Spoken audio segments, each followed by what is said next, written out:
The clang of metal trays and the hum of soldier chatter filled the mess hall. The air smelled of burnt coffee, stale bread, and something fried, typical for a forward operating base deep in the desert.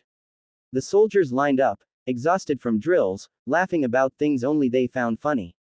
None of them noticed the woman behind the serving counter, quiet and steady, ladling soup into bowls with mechanical precision.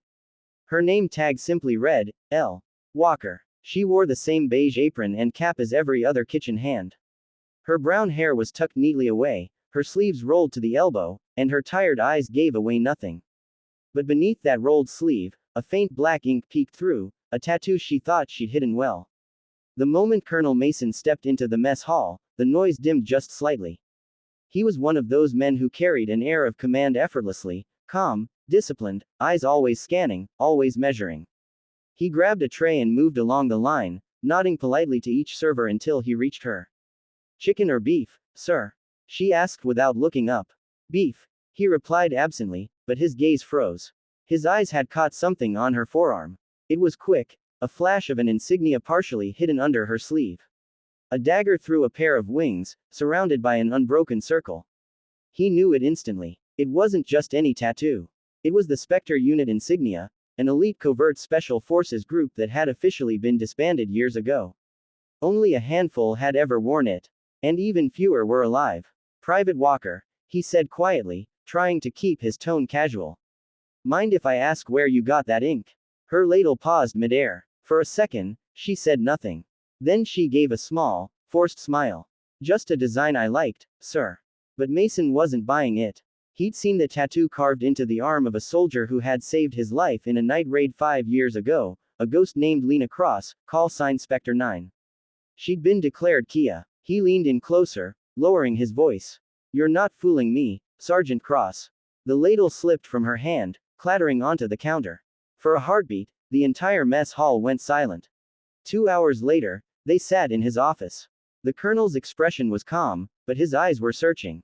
Lena sat across from him, her hands wrapped around a cup of untouched coffee. The silence between them was heavy. "I thought you were dead," Mason finally said.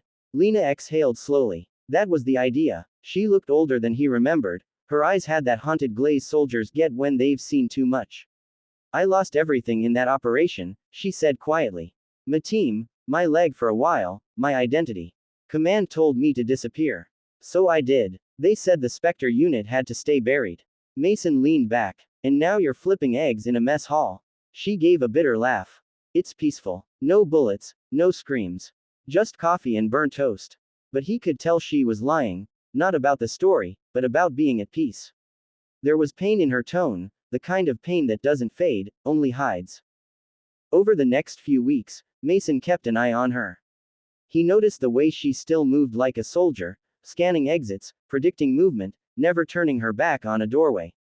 And though she tried to blend in, she couldn't help but stand straighter than anyone else in that kitchen. Then one evening, the base came under attack. Mortar fire split the sky, alarms blared, and chaos flooded the camp. The mess hall was hit first. Without thinking, Lena was back in combat mode. She pulled soldiers behind cover, coordinated medics, and dragged a wounded corporal through the smoke to safety. It was instinct, muscle memory born from years of battlefield training. When the smoke cleared, the colonel found her on the roof with a radio, directing an evac chopper and returning fire with the precision of a sniper. She wasn't a cook anymore. She was Spectre 9 again. The following day, Mason entered the infirmary where she was being treated for shrapnel wounds. She looked up, half smiling through the pain. "You always find trouble," he said. "Or it finds me," she replied softly. He placed a file on her bedside table. "Command knows what happened. They saw the footage. They know who you are now." Lena looked down, her face tightening. "Then I'm in trouble again." "Not quite," Mason said. "They're reinstating a covert unit, new command, new mission. They need someone who knows what it's like to lose everything and still fight."